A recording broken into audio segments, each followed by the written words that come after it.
Para que uma planta seja efetivamente preciosa, não basta que esteja bela e perfumada na estufa protetora.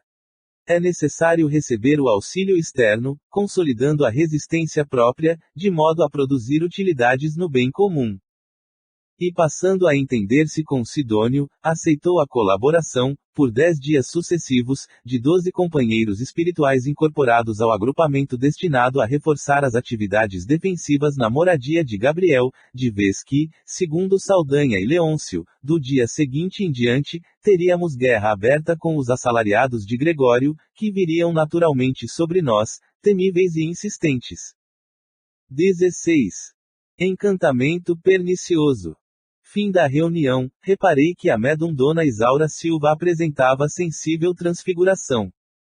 Enquanto perduravam os trabalhos, mostrava radiações brilhantes, em derredor do cérebro, oferecendo simpático ambiente pessoal. Entretanto, encerrada que foi a sessão, cercou-se de emissões de substância fluídica cinzento-escura, qual se houvesse repentinamente apagado, em torno dela, alguma lâmpada invisível. Impressionado, dirigi-me a Sidônio, com natural indagação, ao que ele me respondeu, atencioso. A pobrezinha encontra-se debaixo de verdadeira tempestade de fluidos malignos que lhe vão sendo desfechados por entidades menos esclarecidas, com as quais se sintonizam, inadvertidamente, pelos fios negros do ciúme. Enquanto se acha sob nossa influência direta, mormente nos trabalhos espirituais de ordem coletiva, em que age como válvula captadora das forças gerais dos assistentes, desfruta bom ânimo e alegria, porque o médium é sempre uma fonte que dá e recebe, quando em função entre os dois planos, terminada, contudo, a tarefa, Isaura volta às tristes condições a que se relegou. Não há, porém, algum recurso para socorrê-la. Indaguei, curioso. Sem dúvida, elucidou o orientador da pequena e simpática instituição, e, porque não a abandonamos, ainda não sucumbiu. É imprescindível, todavia, num processo de semelhante natureza, agir com cautela, sem humilhá-la e sem feri-la. Quando defendemos um broto tenro, do qual é justo aguardar preciosa colheita no porvir, é necessário combater os vermes invasores, sem atingi-lo. Crestar o grelo de hoje é perder a colheita de amanhã. Nossa irmã é valorosa cooperadora, revela qualidades apreciáveis e dignas, porém, não perdeu ainda a noção de exclusivismo sobre a vida do companheiro e, através dessa brecha que a induz a violentas vibrações de cólera, perde excelentes oportunidades de servir e elevar-se. Hoje, viveu um dos seus dias mais infelizes, entregando-se totalmente a esse gênero de flagelação interior. Reclamamos concurso ativo, nesta noite, pois cada servo acordado para o bem, quando se projeta em determinada faixa de vibrações inferiores durante o dia, marca quase sempre uma entrevista pessoal, para a noite, com os seres e as forças que a povoam. Estampou na fisionomia significativa expressão e acrescentou.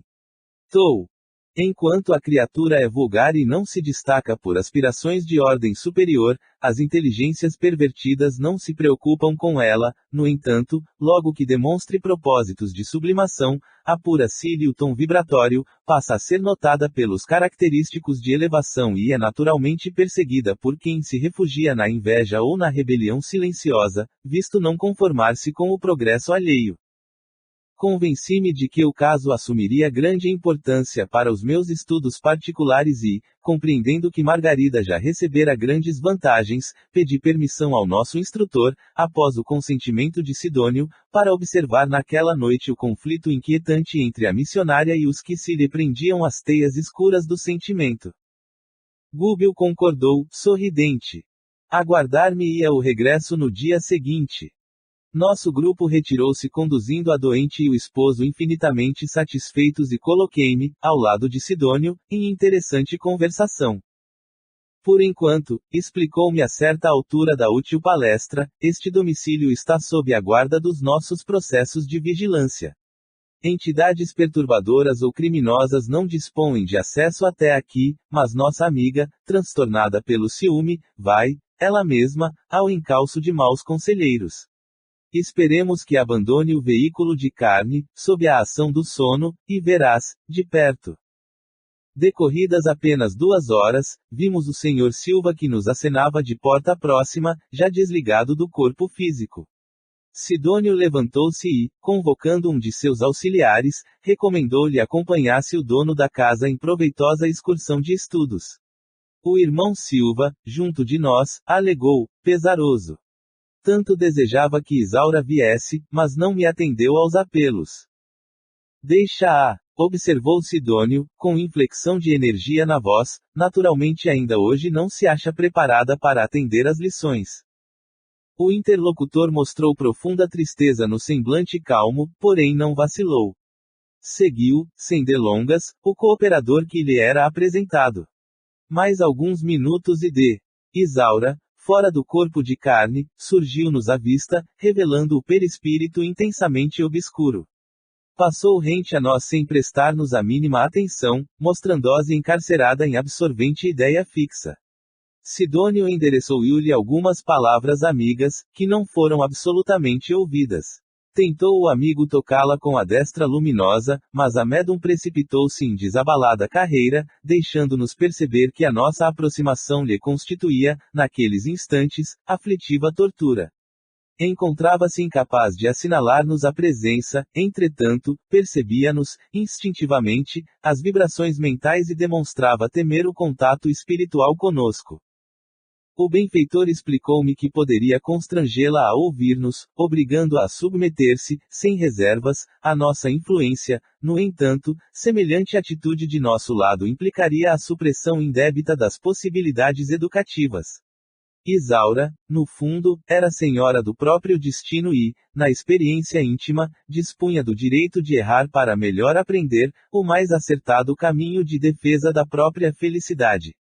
Ali estava, a fim de ajudá-la, quanto possível, na preservação das forças físicas, mas não para algemá-la a atitudes com que ainda não pudesse concordar espontaneamente, nem mesmo em nome do bem que não reclama escravos em sua ação e, sim, servidores livres, contentes e otimistas. Com grande surpresa para mim, o prestimoso guardião continuou explicando que aquela senhora, efetivamente, detinha extensas possibilidades no serviço aos semelhantes. Caso quisesse perdê-las temporariamente, outro recurso não nos cabia senão o de entregá-la à corrente da própria vontade, até que um dia conseguisse ela própria despertar em plano de compreensão mais alta. Sabia, à saciedade, que o marido não lhe era propriedade exclusiva, que o ciúme tresloucado só poderia conduzi-la a perigosa situação espiritual, não ignorava que a palavra do mestre exortava os aprendizes ao perdão e ao amor para que os companheiros mais infelizes não se projetassem nos despenhadeiros fundos da estrada. Entretanto, se os seus desígnios se demorassem na linha contrária ao roteiro que o plano superior lhe havia traçado, só nos restaria deixá-la circunscrita aos círculos da mente em desânimo ou em desespero, a fim de que o tempo lhe ensinasse o reajustamento próprio. Depois de pacientes elucidações, Sidônio concluiu num sorriso melancólico. Educação não vem por imposição. Cada espírito deverá a si mesmo a ascensão sublime ou a queda deplorável. A esse tempo, acompanhávamos a senhora Silva, fora do corpo de carne, a fugir de seu domicílio para a via pública. Estugou o passo até encontrar velha casa desabitada, a cuja sombra se lhe depararam dois malfeitores desencarnados, inimigos sagazes do serviço de libertação espiritual de que se convertera em devotada servidora. É evidente que a esperavam com o propósito deliberado de intoxicar-lhe o pensamento. Abeirarão-se dela, amistosos e macios, sem se aperceberem da nossa presença. Com que então, Dona Isaura, disse um dos embusteiros, apresentando na voz mentiroso acento de compaixão, a senhora tem sofrido bastante em seus respeitáveis sentimentos de mulher. Ah, meu amigo, clamou a interpelada visivelmente satisfeita por encontrar alguém que se lhe associasse às dores imaginárias e infantis, então, o senhor também sabe. Como não? Comentou o interlocutor, enfático, sou um dos espíritos que a protegem, e sei que seu esposo lhe tem sido desalmado verdugo. A fim de ajudá-la, tenho seguido o infeliz, por toda parte, surpreendendo-lhe as traições aos compromissos domésticos. Isaura, em lágrimas, confiou-se ao fingido amigo. Sim, gritou, molestada, esta é que é a verdade. Sofro infinitamente. Não existe neste mundo criatura mais desventurada que eu.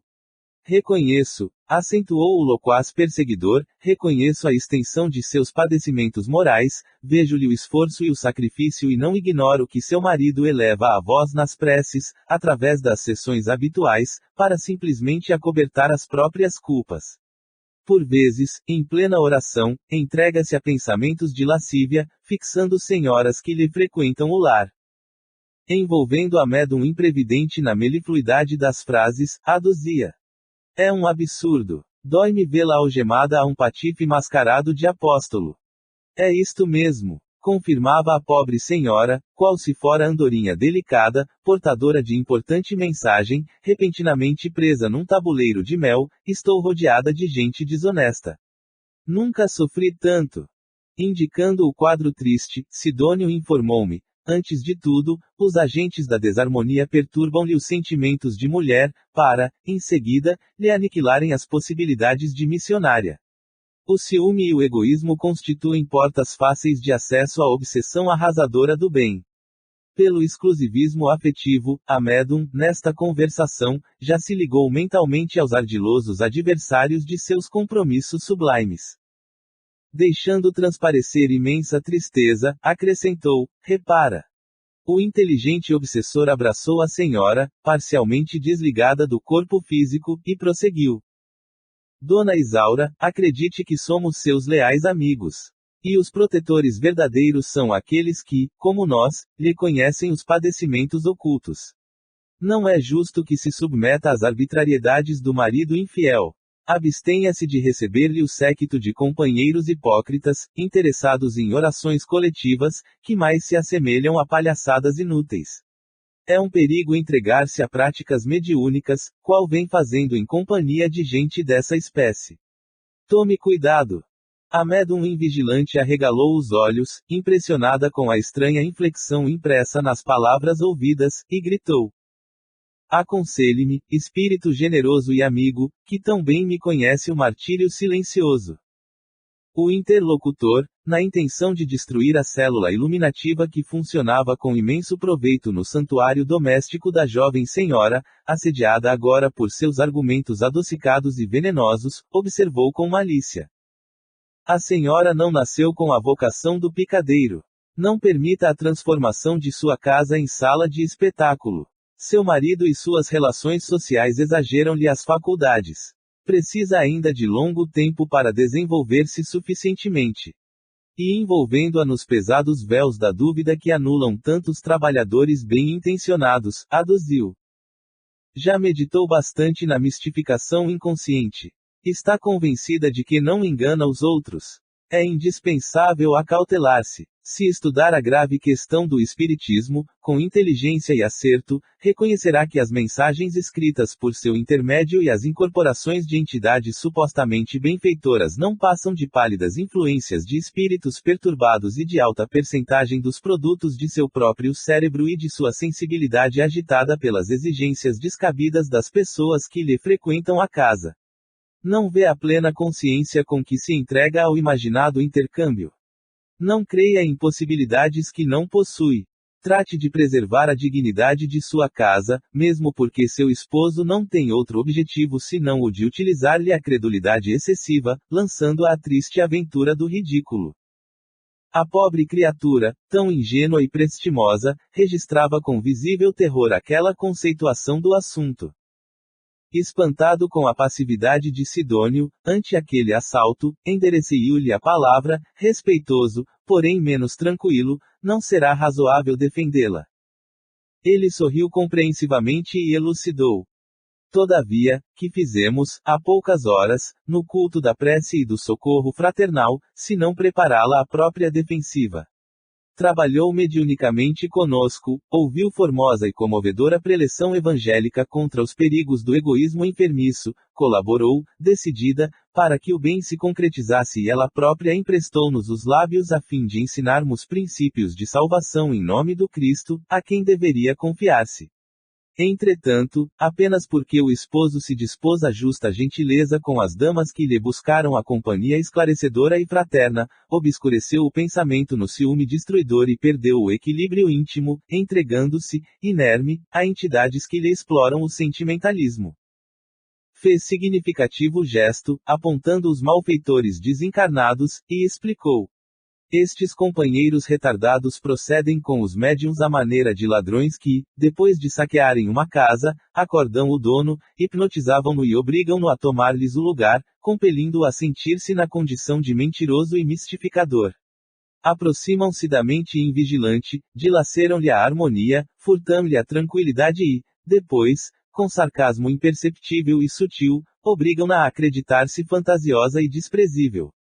Muitos missionários se deixam atropelar pela falsa argumentação que acabamos de ouvir e menosprezam as sublimes oportunidades de estender o bem, através de preciosa sementeira que lhes enriqueça o futuro.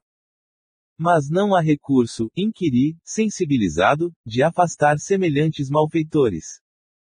Sem dúvida, elucidou Sidônio, bem-humorado, em toda parte existe contenção e panaceia, remediando situações pela violência ou pelo engodo prejudiciais, mas, na intimidade de nossa tarefa, que será mais aconselhável?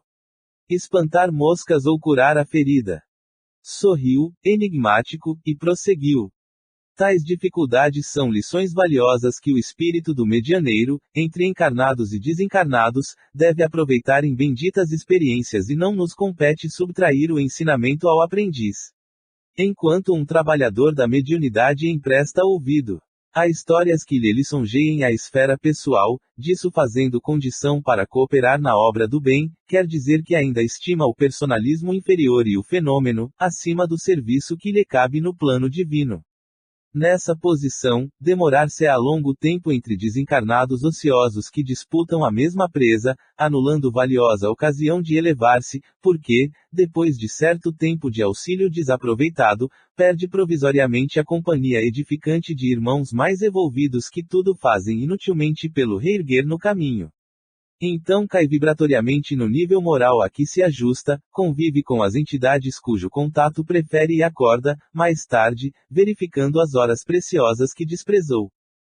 A esse tempo, o obsidente de Dona Isaura afirmava-lhe, paurador. Estude a senhora o próprio caso. Consulte cientistas competentes. Leia as últimas novidades em psicanálise e não perca sua oportunidade de restauração, sob pena de enlouquecer. E comentava, sacrílego. Falo-lhe em nome das esferas superiores na qualidade de amigo fiel. Sim, compreendo. Concordava a interlocutora, tímida e desapontada.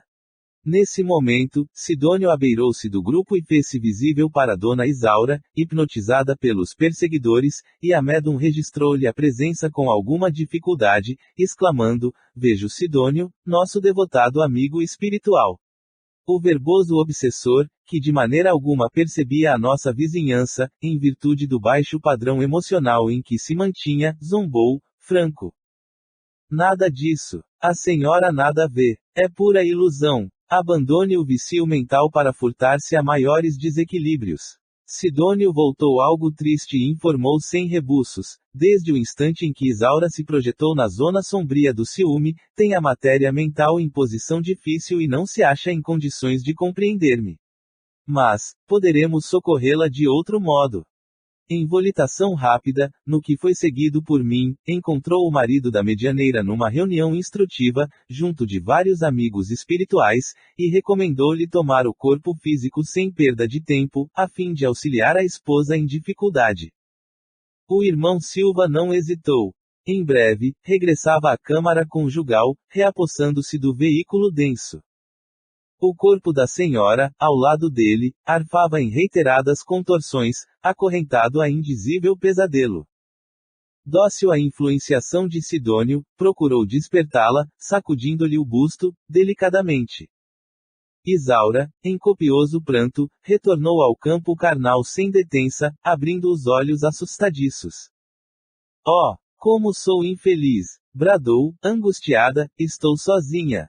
Sidônio, quase incorporado ao marido complacente e bondoso, levava-o a falar, construtivamente. Lembra-te, querida, de nossa fé e de quanto temos recebido de nossos amados benfeitores espirituais. Nada disso, retrucou, irritada. Como assim? Tornou ele, paciente, não temos sido tão amparados, através de tua própria mediunidade. Nunca, nunca, protestou a pobre senhora, tudo é uma farsa. As mensagens que recebo são pura atividade de minha imaginação. Tudo é expressão de mim mesma. Mas ouve, Isaura, aduziu o esposo, sorrindo, jamais foste mentirosa. Já sei, caíste nas malhas dos nossos infelizes irmãos que te conduzem ao purgatório do ciúme terrível, mas Jesus nos auxiliará no oportuno reajustamento. Nesse momento, Sidônio voltou-se para mim e lembrou, penso, André, que já assististe à fase culminante da lição. E esta conversa agora seguirá até muito longe. Com o milagroso concurso das horas, pacificaremos a mente da servidora respeitável, mas exclusivista e invigilante. Volta ao teu círculo de trabalho e guarda o ensinamento desta noite. Profundamente tocado pelo que vira, agradeci e afastei-me. 17. Assistência fraternal. No segundo dia de serviço espiritual definitivo, na tarefa de socorro a Margarida, nossa movimentação aureolava-se de sublime entusiasmo no santuário doméstico, que novamente se revestia das doces claridades da paz. A casa transformou-se. Desde a véspera, Saldanha e Leôncio eram os primeiros a pedir instruções de trabalho. Teimavam em dizer que os adversários do bem voltariam à carga. Conheciam a crueldade dos ex-companheiros e, porque muitos apâniguados de Gregório viriam fiscalizar a normalidade do processo alienatório da esposa de Gabriel, Gúbio começou por traçar expressivas fronteiras, ao redor da casa, mantidas dali em diante sob a responsabilidade dos colaboradores que Sidônio nos cedera por gentileza. Enquanto aprestávamos a defensiva, o jovem casal louvava a alegria que lhes retornara aos corações. Margarida sentia-se leve, bem disposta, e rende graças ao Eterno pelo milagre com que fora contemplada. O esposo formulava 1000 promessas de trabalho espiritual, com o júbilo do neófito embriagado de sublime esperança. De nosso lado, porém, as responsabilidades passaram a crescer. Atendendo às determinações de Gúbio, Saldanha dirigiu-se ao interior da casa e trouxe, por influência indireta, velha serva encarnada, que espanou móveis, bruniu adornos e abriu as janelas, dando passagem a vastas correntes de ar fresco. O prédio como que se reconciliava com a harmonia. As medidas referentes à limpeza prosseguiam adiantadas, quando vozes ásperas se fizeram ouvir, partidas da via pública. Elementos da falange gregoriana gritavam por Saldanha, que compareceu, junto de nós, desapontado e algo aflito. Nosso instrutor paternalmente lhe recomendou: vai, meu amigo, e mostra-lhes o novo rumo. Tem coragem e resiste ao venenoso fluido da cólera. Usa a serenidade e a delicadeza. Saldanha estampou na fisionomia perceptível gesto de reconhecimento e avançou na direção dos recém-chegados. Uma das entidades de horrível semblante, de mãos à cintura, gritou-lhe, irreverente: então, que houve aqui? Traindo o comando? O interpelado, que os últimos sucessos haviam alterado profundamente, respondeu humilde, mas firme: meus compromissos foram assumidos com a própria consciência e acredito dispor do direito de escolher a minha rota. Ah, disse o outro, sarcástico, tens agora o direito. Veremos. E tentando insinuar-se de maneira direta, clamou: deixa-me entrar. Não posso, esclareceu o ex-perseguidor, a casa segue noutra direção. O interlocutor lançou-lhe um olhar de revolta insofreável e indagou estentórico: onde tens a cabeça? No lugar próprio. Não temes, porventura, as consequências do gesto impensa. Nada tenho de que penitenciar-me. O visitante fez carantonha de irritação extrema e aduziu: Gregório saberá. E retirou-se acompanhado pelos demais. Transcorridos alguns instantes, outros elementos assomaram à entrada, assustadiços e insolentes, com a repetição dos mesmos quadros. Em breve, cenas diversas passaram a desdobrar-se. Gúbio colocou sinais luminosos nas janelas, indicando a nova posição daquele abrigo doméstico, opondo-se às manchas de sombra que provinham dali, e, naturalmente atraídos por eles, espíritos sofredores e perseguidos, mas bem intencionados, apareceram em grande número. A primeira entidade a aproximar-se foi uma senhora que se ajoelhou, à entrada, suplicando: Benfeitores de cima, que vos congregastes nesta casa, em serviço de luz, livrei-me da aflição. Piedade! Piedade! O nosso instrutor atendeu-a, imediatamente, permitindo-lhe a passagem. E, no pátio ao lado, contou em pranto que se mantinha, há muito tempo, num edifício próximo, segregada por verdugos impassíveis que lhe exploravam antigas disposições mórbidas para o vício. Achava-se, porém, cansada do erro e suspirava por mudança benéfica. Penitenciava-se. Pretendia outra vida, outro rumo. Implorava asilo e socorro. O orientador consolou-a, bondoso, e prometeu-lhe amparo. Logo após, surgiram dois velhos, rogando pousada. Ambos haviam desencarnado em extrema indigência num hospital. Revelavam-se possuídos de imenso terror. Não se conformavam com a morte. Temiam o desconhecido e mendigavam elucidações. Padeciam de verdadeira loucura. Curiosa dama compareceu pedindo providências contra espíritos pervertidos e perturbadores que, em grande bloco, lhe não permitiam aproximar-se do filho, instigando-o à embriaguez. Outra veio solicitar recursos contra os maus pensamentos de um espírito vingativo que lhe não dava ensejo à oração. A corrente dos pedintes, contudo, não ficou aí. Tive a ideia de que a missão de Gúbio se convertera, de repente, numa avançada instituição de pronto-socorro espiritual.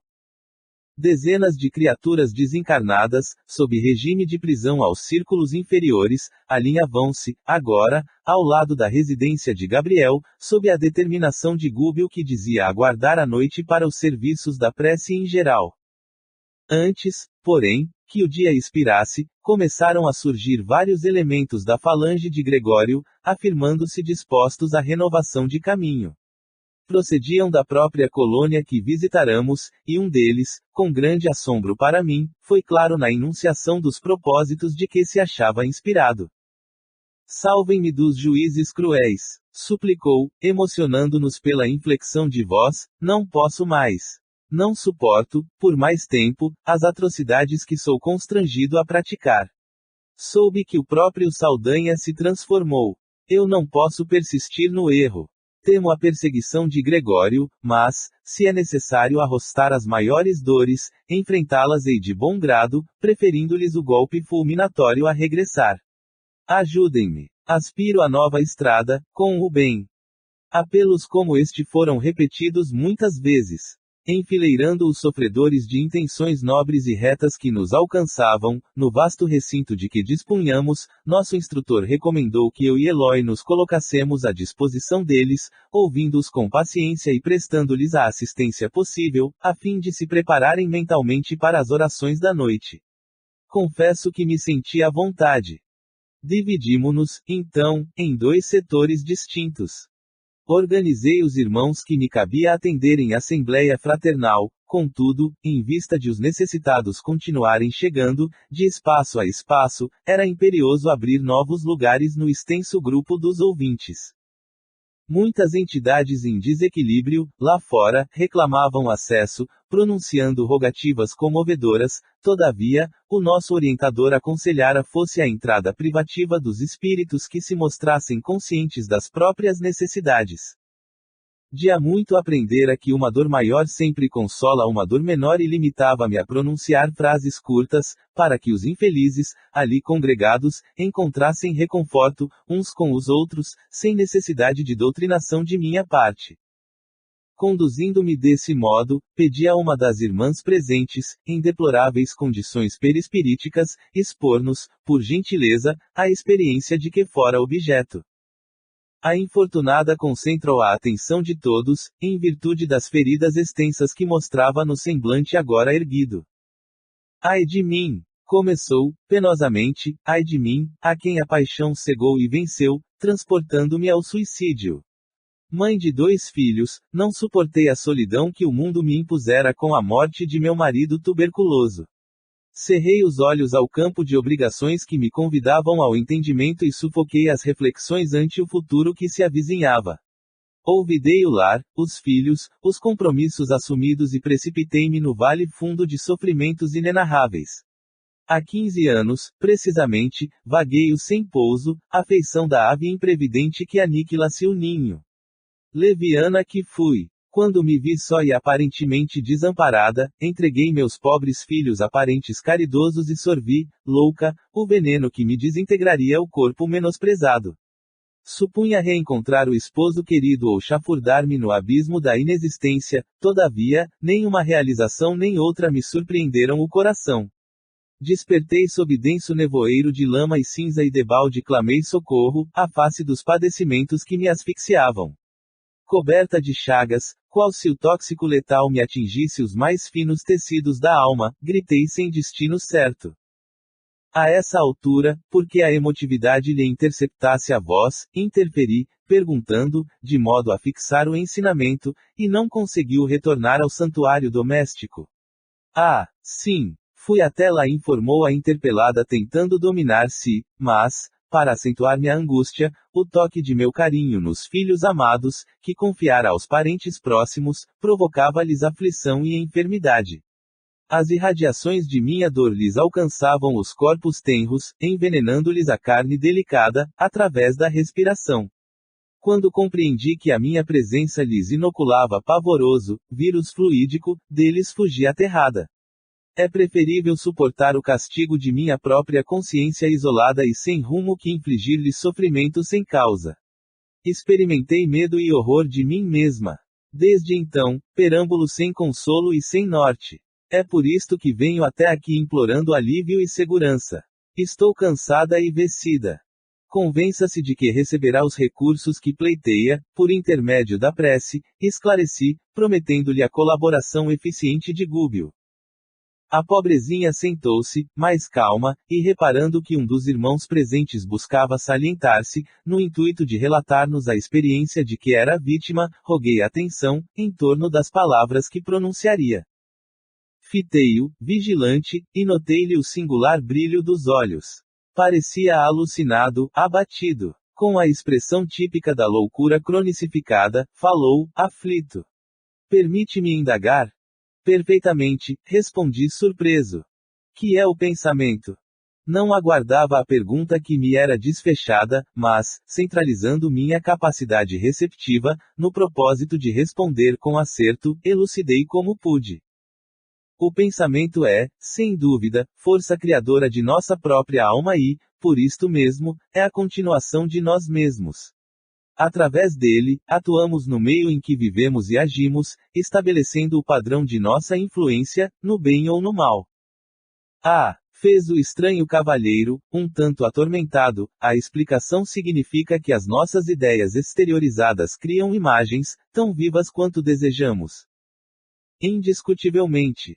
Que fazer, então, para destruir nossas próprias obras, quando interferimos, erroneamente, na vida mental dos outros? Auxilie-nos a apreciar seu caso, contando-nos alguma coisa de sua experiência, pedi com interesse fraternal. O interlocutor, provavelmente tocado pelo tom de minha solicitação afetuosa, expôs a perturbação que lhe vagava no íntimo, com frases incisivas, quentes de sinceridade e dor. Fui homem de letras, mas nunca me interessei pelo lado sério da vida. Cultivava o xiste malicioso e com ele o gosto da volúpia, estendendo minhas criações à mocidade de meus dias. Não consegui posição de evidência, nos galarins da fama, entretanto, mais que eu poderia imaginar, impressionei, destrutivamente, muitas mentalidades juvenis, arrastando-as a perigosos pensamentos.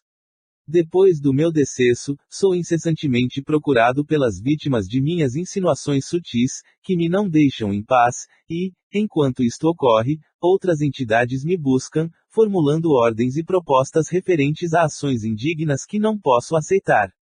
compreendi que me achava em ligação, desde a existência terrestre, com enorme quadrilha de espíritos perversos e galhofeiros que me tomavam por aparelho invigilante de suas manifestações indesejáveis. No fundo, eu mantinha por mim mesmo, no próprio espírito, suficiente material de leviandade e malícia, que eles exploraram largamente, adicionando aos meus erros os erros maiores que intentariam debalde praticar, sem meu concurso ativo. Acontece, porém, que abrindo meus olhos à verdade, na esfera em que hoje respiramos, em vão busco adaptar-me a processos mais nobres de vida. Quando não sou atribulado por mulheres e homens que se afirmam prejudicados pelas ideias que lhes infundi, na romagem carnal, certas formas estranhas me apoquentam o mundo interior, como se vivessem incrustadas à minha própria imaginação. Assemelham-se a personalidades autônomas, se bem que sejam visíveis tão somente aos meus olhos. Falam, gesticulam, acusam-me e riem-se de mim. Reconheço-as sem dificuldade. São imagens vivas de tudo o que meu pensamento e minha mão de escritor criaram para anestesiar a dignidade de meus semelhantes. Investem contra mim, apupam-me e vergastam-me o brio, como se fossem filhos rebelados contra um pai criminoso. Tenho vivido ao léu, qual alienado mental que ninguém compreende. Como entender, porém, os pesadelos que me possuem? Somos o domicílio vivo dos pensamentos que geramos ou as nossas ideias são pontos de apoio e manifestação dos espíritos bons ou maus que sintonizam conosco. Havia nos ouvintes significativa expectação, não obstante a calma reinante. O infeliz deixou de falar, titubeante. Demonstrava-se atormentado por energias estranhas ao próprio campo íntimo, apalermado e trêmulo à nossa vista.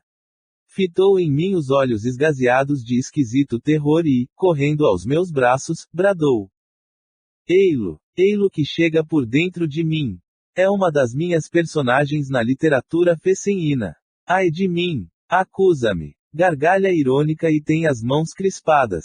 Vai enforcar-me! Alçando a destra à garganta, denunciava, aflito, serei assassinado. Socorro! Socorro! Os demais companheiros perturbados e sofredores, ali presentes, alarmaram-se, desditosos.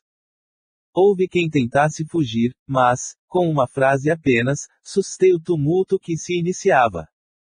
O pobre beletrista desencarnado contorcia-se em meus braços, sem que eu pudesse socorrer-lhe a mente transviada e ferida. Cautelosamente, enviei um emissário a Gúbio, que compareceu, em alguns segundos. Examinou o caso e pediu a presença de Leôncio, o hipnotizador de Margarida. À frente do recém-chegado, indicou-lhe o doente em crise e falou peremptório, mas bondoso: opera, aliviando. Falou o convertido, semi-apalermado, merecerei a graça de transmitir alívio. Gúbio, no entanto, obtemperou, sem hesitar. Serviço construtivo e atividade destrutiva constituem problema de direção. A corrente líquida, devastadora, que derruba e mata, pode sustentar uma usina de força edificante. Em verdade, meu amigo, todos somos devedores, enquanto nos situamos nas linhas do mal. É imperioso reconhecer, contudo, que o bem é a nossa porta redentora. O maior criminoso pode abreviar longos anos de pena, entregando-se ao resgate próprio, através do serviço benéfico aos semelhantes. Dissipando-lhe as dúvidas, acentuou com inflexão de ternura: começa hoje, aqui e agora, com o Cristo. Em tua determinação de ajudar, esconde-se a solução do segredo da felicidade própria. Leôncio não mais vacilou. Magnetizou o enfermo dementado que, poucos minutos depois, silenciou, em profundo repouso.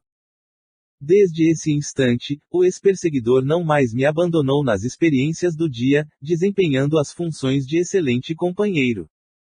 A assembleia, porém, crescia de hora a hora.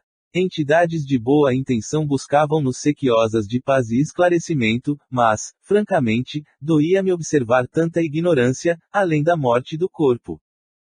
Na maior parte dos presentes não surgia o mais leve traço de compreensão da espiritualidade. Raciocínios e sentimentos jaziam presos ao chão terrestre, vinculados a interesses e paixões, angústias e desencantos. E nosso orientador fora categórico, nas últimas informações que transmitira. A noite próxima a assinalar-nos-ia o término da permanência junto ao lar de Margarida e cabia-nos preparar quantos nos buscavam, famintos de conhecimento santificante, para os serviços de oração que ele pretendia realizar. Não convinha comparecessem desprevenidos de avisos salutares e oportunos, acerca das obrigações e esperanças que lhes competiam desenvolver. Em razão disso, interferi nas conversações, disseminando os esclarecimentos de que podia dispor. Ao entardecer, a conformação e o contentamento reinavam em todos os rostos. Nosso instrutor prometera conduzir os companheiros de boa vontade à esfera mais elevada, garantindo-lhes a passagem para a condição superior, e doce júbilo transparecia de todos os olhares. Na exaltação da fé e confiança que nos dominavam, simpática senhora pediu-me permissão para cantar um hino evangélico, ao que anuí, prazeroso, e era de ver a beleza da melodia desferida em notas de maravilhoso encantamento. Alegre e reconfortado pela expressão do serviço que nos fora conferido, tinha meus olhos nublados de pranto, quando, aos últimos versos do Cântico de Esperança, jovem dama, de triste fisionomia, avançou para mim e disse, em voz suplice: Meu amigo, de hoje em diante adotarei novo rumo. Sinto, neste cenáculo de fraternidade, que o mal nos afundará invariavelmente nas trevas. Fixou os olhos lacrimosos nos meus e rogou, depois de comovente intervalo: Promete-me, porém, a bênção do ouvido na esfera do recomeço. 5 Fui mãe de 2 filhinhos, tão belos e tão puros como 2 estrelas, mas a morte me arrebatou muito cedo do lar. Mas não foi a morte o único algoz que me feriu, desapiedado. Meu marido, em 6 meses, esqueceu as promessas de muitos anos e entregou-me os 2 anjos à madrasta sem entranhas, que cruelmente os amesquinha. Há 20 meses luto contra ela, tomada de incoercível revolta, todavia, estou entediada do ódio que me constringe o coração. Preciso renovar-me para o bem, a fim de ser mais útil. Entretanto, meu amigo, tenho sede de esquecimento. Ajuda-me por piedade. Prende-me em algum lugar, onde minhas recordações amargas possam tranquilamente morrer. Não me deixes, por mais tempo, entregue aos caprichos que me arrastam. 5 Nos círculos mais próximos da experiência humana, esfera do recomeço, significa reencarnação. Nota do autor espiritual. Minha inclinação ao bem é insignificante réstia de luz, no seio da noite do mal que me envolve. Compadece-te e ajuda-me. Não sei amar, ainda, sem o ciúme violento e aviltante. Entretanto, não ignoro que o Mestre Divino se entregou à cruz, em extrema renúncia. Não permitas que as minhas elevadas aspirações desta hora venham a perecer. As rogativas e lágrimas daquela mulher acordaram-me a lembrança viva do próprio passado. Eu também sofrera intensivamente para desvencilhar-me dos laços inferiores da carne. Sensibilizado, nela enxerguei uma irmã pelo coração e que me cumpria esclarecer e amparar. Abracei-a, comovido, como se o fizesse a uma filha, chorando por minha vez. E refletindo nas dificuldades de quantos empreendem a reveladora viagem da morte, sem bases de verdadeiro amor e de legítimo entendimento nos corações que permanecem à retaguarda, exclamei: Sim, farei tudo quanto estiver em minhas forças para auxiliar-te. Fixa-te em Jesus e doce esquecimento do perturbado campo terrestre te balsamizará o espírito, preparando-te para o voo às torres celestes. Serei teu amigo e desvelado irmão. Ela abraçou-me, confiante, como a criancinha quando se sente segura e feliz. 18. Palavras de benfeitora. A reunião noturna guardava-nos surpreendente alegria. Sob a doce claridade lunar, Gúbio assumiu a direção dos trabalhos e congregou-nos em largo círculo. Era, efetivamente, nos menores gestos, precioso guia a conduzir-nos aos montes de elevação mental. Recomendou-nos o esquecimento dos velhos erros e aconselhou-nos atitude interior de sublimada esperança, emoldurada em otimismo renovador, a fim de que as nossas energias mais nobres fossem ali exteriorizadas. Esclareceu que um caso de socorro, quando orientado nos princípios evangélicos, qual sucedia no problema de Margarida, é sempre suscetível de comunicar alívio e iluminação a muita gente, elucidando, ainda, que ali nos encontrávamos para receber a bênção do plano superior, mas, para isso, tornava-se imperioso guardar inequívoca posição de superioridade moral, porque o pensamento, em reunião qual aquela, punha em jogo forças individuais de suma importância no êxito ou no fracasso do tentame. De todas as fisionomias transbordavam o contentamento e a confiança, quando o nosso orientador, erguendo a voz no cenáculo de fraternidade, rogou humilde e comovente: Senhor Jesus, digna-te abençoar-nos, discípulos teus, sequiosos das águas vivas do reino celeste. Aqui nos congregamos, aprendizes de boa vontade, à espera de tuas santificadas determinações. Sabemos que nunca nos impediste o acesso aos celeiros da graça divina e não ignoramos que a tua luz, quanto a do sol, cai sobre santos e pecadores, justos e injustos. Mas nós, Senhor, nos achamos atrofiados pela própria imprevidência. Temos o peito ressecado pelo egoísmo e os pés congelados na indiferença, desconhecendo o próprio rumo. Todavia, Mestre, mais que a surdez que nos toma os ouvidos e mais que a cegueira que nos absorve o olhar, padecemos, por desdita nossa, de extrema petrificação na vaidade e no orgulho que, através de muitos séculos, elegemos por nossos condutores nos despenhadeiros da sombra e da morte, mas confiamos em Ti, cuja influência santificante regenera e salva sempre. Poderoso amigo, tu que abres o seio da terra pela vontade do Supremo Pai, usando a lava conurente, liberta-nos o espírito dos velhos cárceres do eu, ainda que para isso sejamos compelidos a passar pelo vulcão do sofrimento. Não nos relegues aos precipícios do passado. Descerra-nos o futuro e inclina-nos a alma à atmosfera da bondade e da renúncia. Dentro da extensa noite que improvisamos para nós mesmos, pelo abuso dos benefícios que nos emprestaste, possuímos tão somente a lanterna bruxuleante da boa vontade, que a ventania das paixões pode apagar de um momento para outro. Ó Senhor, livra-nos do mal que amontoamos no santuário de nossa própria alma. Abre-nos, por piedade, o caminho salvador que nos laça dignos de tua compaixão divina. Revela-nos tua vontade soberana e misericordiosa, a fim de que, executando-a, possamos alcançar, um dia, a glória da ressurreição verdadeira. Distanciados, agora, do corpo de carne, não nos deixes cadaverizados no egoísmo e na discórdia. Envia-nos, magnânimo, os mensageiros de tua bondade infinita, para que possamos abandonar o sepulcro de nossas antigas ilusões. Nesse momento, as lágrimas serenas do orientador, em prece, receberam resposta celestial, porque verdadeira chuva de raios diamantinos começou a jorrar do alto sobre ele, como se força misteriosa e invisível ali houvesse libertado divina torrente de claridade em nosso favor. Calara-se-lhe a voz, mas o quadro sublime arrancava-nos pranto de emotividade indefinível. Não havia um só dos circunstantes sem o toque visível, no rosto, daquele êxtase bendito que nos assomava, de assalto, ao coração. O instrutor parecia vacilante, embora o halo radioso que lhe cobria gloriosamente a cabeça veneranda. Chamou-me num sopro e informou: André, dirige os trabalhos da reunião, enquanto devo fornecer recursos à materialização de nossa benfeitora Matilde.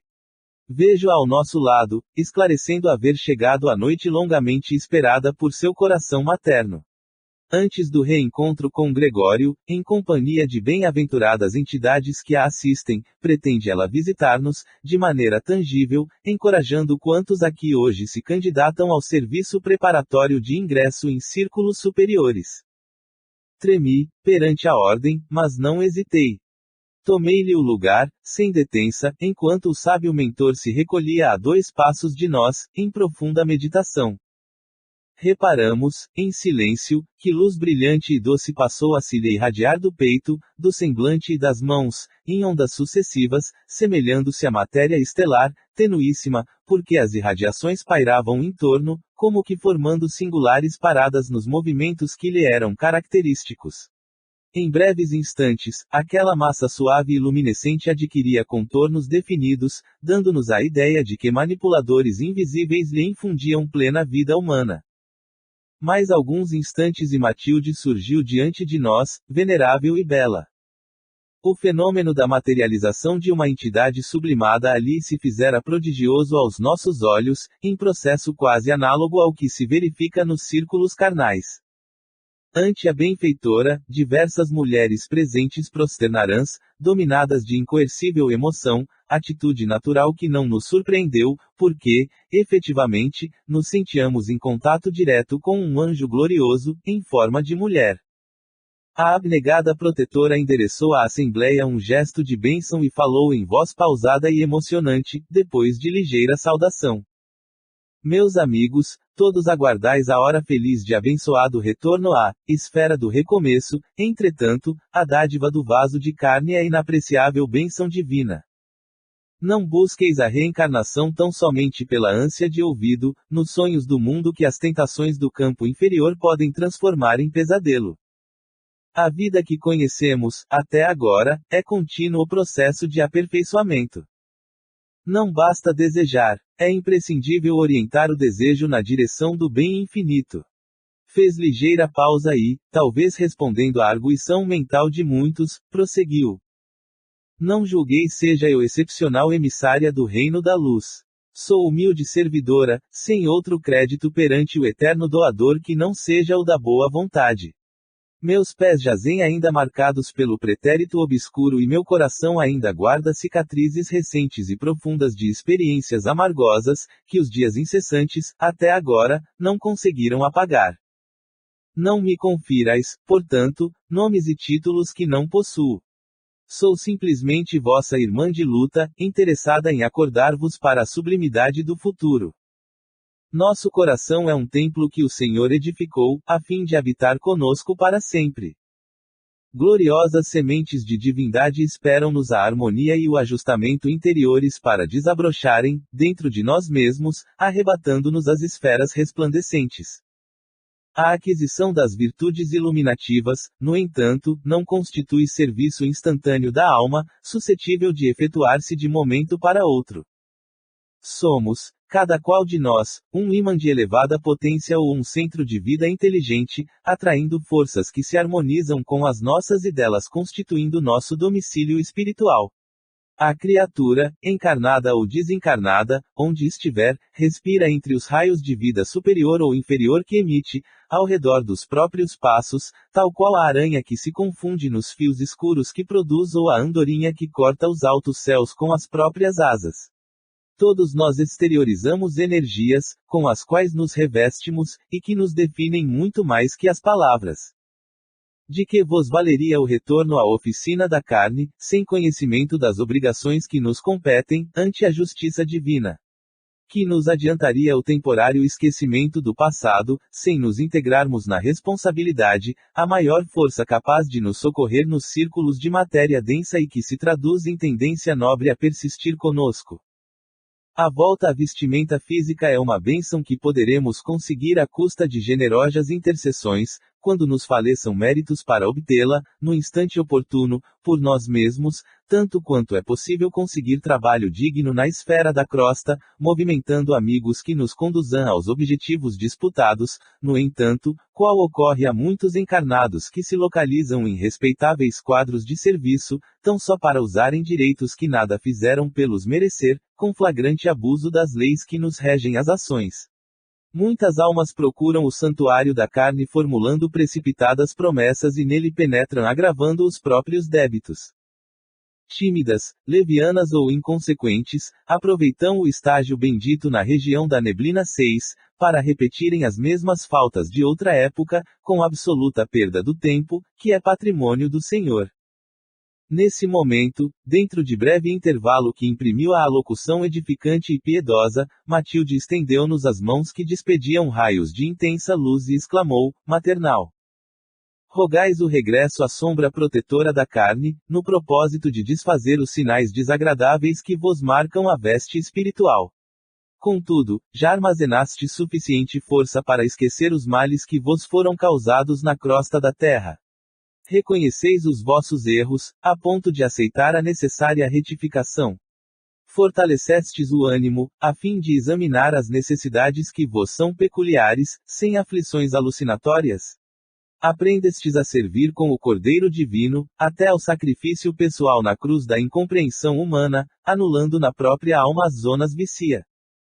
6. Região de neblina, é também sinônimo de esfera carnal. Nota do autor espiritual. Das de sintonia com os poderes das trevas. Já auxiliastes os companheiros de caminho evolutivo e salvador com a intensidade e a eficiência que vos justifiquem a rogativa de colaboração intercessora. Que boas obras já efetuastes a fim de rogardes novos recursos do céu. Com quem contais para vencer nas experiências porvindouras? Acreditais, porventura, que o lavrador recolherá sem plantar. Armazenastes bastante serenidade e entendimento no coração, de modo a não vos intoxicardes amanhã, no plano físico, sob o bombardeio sutil dos raios pardos da cólera, da inveja ou do ciúme nefasto. Permaneceis convencidos de que ninguém se aquecerá ao sol divino, sem abrir o próprio coração às correntes da luz eterna. Ignorais, acaso, que é preciso igualmente trabalhar para que se mereça a bênção de um templo carnal na terra? Que amigos beneficiastes para pedir-lhes a ternura e o sacrifício da paternidade e da maternidade no mundo, em vosso favor. Não vos iludais. Somente as criaturas primitivas, nos círculos selvagens da natureza, conhecem, por agora, a semi-inconsciência do viver, por se abeirarem ainda dos reinos inferiores. Recebem a reencarnação quase ao jeito dos irracionais, que aperfeiçoam instintos para ingressarem, mais tarde, no santuário da razão. Para nós, porém, senhores de vigorosa inteligência, que já respiramos em centenas de formas diversas e que já atravessamos vários climas evolutivos, ofendendo e sendo ofendidos, amando e odiando, acertando e errando, resgatando débitos e contraindo-os, a vida não pode resumir-se a mero sonho, como se a reencarnação constituísse simples processo de anestesia da alma. É indispensável, pois, que nos refaçamos, aprimorando o tom vibratório de nossa consciência, alargando-a para o bem supremo e iluminando-a à claridade renovadora do Divino Mestre. A mente humana, honrando os patrimônios celestiais que lhe foram conferidos, não poderá vegetar, à feição do arbusto enfesado que nada produz de útil na economia do orbe, nem deve imitar o irracional que se localiza na retaguarda da inteligência incompleta. Uma existência entre os homens, por mais humilde, para nós outros é acontecimento importante demais para que o apreciemos sem maior consideração. Todavia, sem abraçar a noção de responsabilidade individual, que nos deve marcar o esforço de santificação, qualquer empresa dessa ordem é arriscada, porque em nosso aprendizado intensivo, na recapitulação, cada espírito segue sozinho no círculo dos próprios pensamentos, sem que os companheiros de jornada, com raríssimas exceções, lhe conheçam as esperanças mais nobres e lhe partilhem as aspirações dignificadoras. Cada criatura encarnada permanece só, no reino de si mesma, e faz-se indispensável muita fé e suficiente coragem para marcharmos vitoriosamente, sob o invisível madeiro redentor que nos aperfeiçoa a vida, até ao Calvário da Suprema Ressurreição. Nesse instante, Matilde fez mais longa pausa na alocução com que nos enriquecia aquela hora de sabedoria e luz e acercau-se de Gúbio, prostrado e palidíssimo. Afagou-o, bondosa, com palavras de agradecimento e, em seguida, como se desejasse quebrar a feição de solenidade que a sua presença nos imprimira à reunião, dirigiu-se, com acento carinhoso, aos ouvintes, rogando-lhes que se pronunciassem acerca dos projetos acalentados para o futuro. Vozes de gratidão elevaram-se, comovidas. Um cavalheiro de olhos fulgurantes destacou-se e foi claro na consulta. Grande benfeitora, disse, gravemente, fui duplamente homicida, na derradeira romagem terrestre. Respirei muitos anos no corpo carnal, como se fora a pessoa mais tranquila do mundo, não obstante trazer a consciência tisnada de remorso e as mãos enodoadas de sangue humano. Ludibriei quantos me cercavam, através da máscara da hipocrisia. Atravessando os umbrais do túmulo, atormentado de acerbas reminiscências, supus que tremendas acusações me esperariam. Semelhante expectativa aliviava-me, de algum modo, porque o criminoso, perseguido pelo remorso, encontra verdadeiro socorro nas humilhações que o espezinham. Contudo, não encontrei senão o desprezo, com o aviltamento de mim próprio. Minhas vítimas distanciaram-se de mim, desculparam-me e esqueceram-me. Vejo-me, todavia, acicatado por forças punitivas que nunca poderei descrever com as minúcias desejáveis.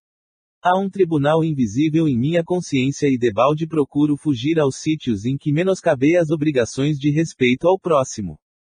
Abafando os soluços, rematou, comovente, como iniciar o esforço de minha restauração. Tão imensa tristeza perpassava naquela voz humilde, que nos sentíamos todos tocados nas fibras mais íntimas. Matilde, contudo, respondeu, sem titubear.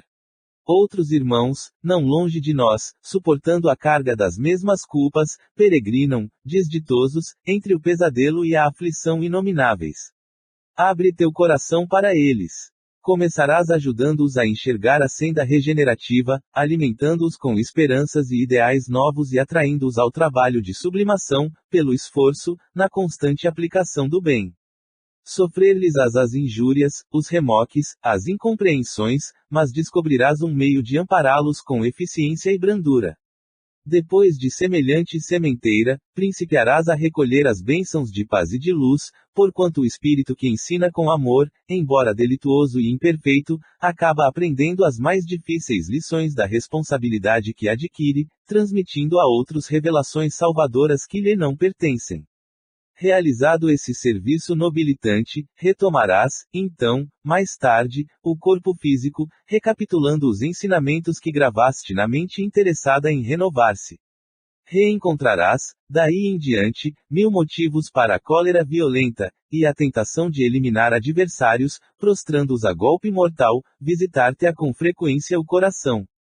Se souberes, porém, e, sobretudo, se quiseres vencer os próprios impulsos destrutivos, quando te encontrares em plena e abençoada luta na esfera do recomeço, plantando amor e paz, luz e aperfeiçoamento, ao redor dos teus pés, então terás demonstrado o aproveitamento real e efetivo das dádivas recebidas e revelar-te-ás preparado para maior ascensão.